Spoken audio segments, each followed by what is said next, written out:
Hello everyone, welcome to Static GK quiz number 110.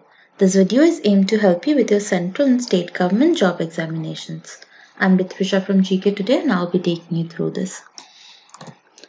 The Pasupati seal discovered at Mohenjodaro archaeological site by Sir John Marshall, which has given rise to the Proto-Shiva theory, has the following characteristics. 1. Yogic posture in possible Hatha Yoga. 2. Surrounded by animals. 3. Sitting on a lotus. Choose the correct option. The correct options are 1 or 2. If you can see on your right side, the image of Proto-Shiva or Pasupati seal is there. You can see that they're not sitting on a lotus, but he is surrounded by animals and he's sitting in a yogic posture. So 1 and 2 are obviously correct. So this posture is called lotus posture. Consider the following statements. 1. The rebels in the revolt of 1857 had no clear perspective. 2. Many leaders of the revolt were defeated because of betrayal.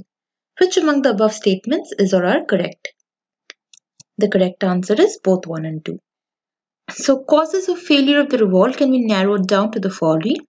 1. Localized and poorly organized revolt. 2. Without a clear leader. 3. There was no mass support. 4. There was a lack of common ideal among sepoys. And 5. No support of ruling princes. In which year collector in each district of Bengal was made responsible for settling the revenue and collecting it? The correct answer here is 1786. In 1786, the Committee of Revenue was renamed as Board of Revenue, and they quickly decided that they were too preoccupied with the details of judicial and revenue administration, and that the centralized structure of the revenue administration would have to be reformed by giving increasing responsibilities to district authorities. In context with the Wood's Dispatch, consider the following statements. 1. Wood's Dispatch of 1854 laid the foundation of present system of education in India.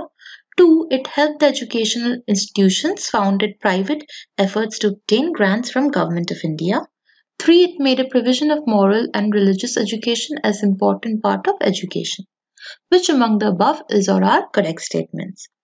So Charles Wood was a British Liberal politician and Member of Parliament. Later, he became the President of the Board of Control of East India Company. In 1854, he sent the Wood's Dispatch to the Governor-General Lord Dalhousie, and it had the following memos. 1.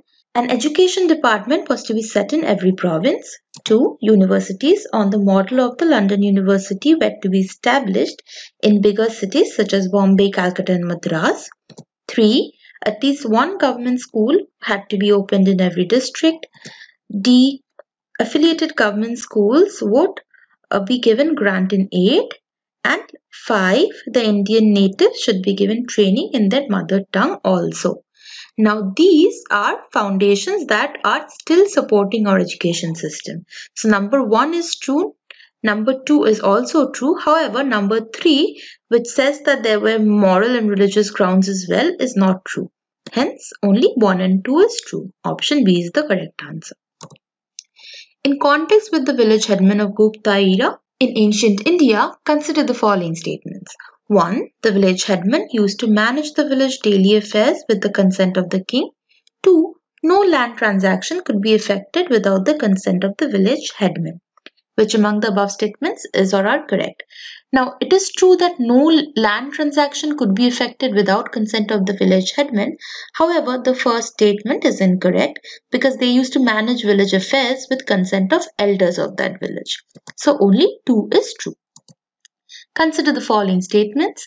1. The abundant female images suggest that goddesses played a central role in the Indus Valley civilization. 2. Female god figurine were abundant but male rare in the Chalcolithic communities. Which of the above statements is or are correct? As it turns out, both of them are true. Which among the following was or were the reason or reasons of a gradual increase in rural indebtedness in India under the British rule? 1. Fragmentation of land holdings. 2. Lack of irrigational facilities. 3. Decline of cottage industries. And 4. Introduction of cash crops. The correct option is 1, 2 and 3. Only the fourth option is wrong. There was an unprecedented and continuous growth of rural indebtedness under the British rule in India. The Famine Commission of 1880 even concluded that 2/3 of the landholding classes were in debt, whereas 1/3 of them deeply and inextricably in debt. In context with the Permanent Settlements of Bengal introduced by Cornwallis, consider the following statements. 1. Peasants were put under the mercy of zamindars. 2. Zamindars were made allies of East India Company. 3. The system secured a stable income of East India Company. Which among the above statements is or are correct? The Permanent Settlement of Bengal was brought into effect by the East India Company, headed by the Governor-General Lord Cornwallis, in 1793. This was basically an agreement between the company and the zamindars to fix the land revenues. So the zamindars were asked to collect the revenues from their subjects. The permanent settlement, however, created many problems. Company officials soon discovered that the zamindars were in fact not investing in the improvement of land, and they were leaving the peasants to fend for themselves. The revenue had been fixed so high that the zamindars could not pay it. Anyone who failed to pay the revenue lost his zamindari. So all three of these are in fact correct. Which among the following was or were the reasons behind the rise of Magadha as imperial power in ancient India? 1. Strategic position surrounded by 5 hills and aggressive policy of rulers. 2. Rich and fertile zone with good communication channels. 3. Association with Buddhism and Gautam Buddha. As it turns out, only 1 and 2 are correct. One of the main factors behind the rise of Magadhan power was her economic solvency and growing prosperity.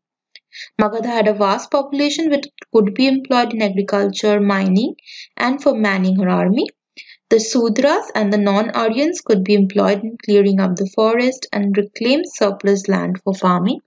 The surplus population could easily live on yield of the surplus land. The Magadhan lands were very fertile due to its location between the Ganges and the Son. In the 4th century BCE, the Magadhan lands yielded multiple crops round the year. People of Magadhan Empire became prosperous due to fertility of the land, and the government became automatically rich and powerful. Consider the following results of the Treaty of Yandabo. 1. The only territorial acquisition given to the British was Assam. 2. Indemnity of £1 million was promised to British. 3. Guaranteed protection to British merchants was promised. Which among the above statements is true? The Treaty of Yandabo was the peace treaty signed on 24th February 1826 that ended the First Anglo-Burmese War. The treaty was signed by General Sir Archibald Campbell on the British side and the Governor of Legai, Mahamin Lokwati, from the Burmese side. The only territorial acquisition given to British was Assam. This is an incorrect statement because British got Manipur, Arakan, Taninthai along with Assam. Indemnity of £1 million was promised to British. This is a correct statement. And guaranteed protection to British merchants was promised. This is also a correct statement.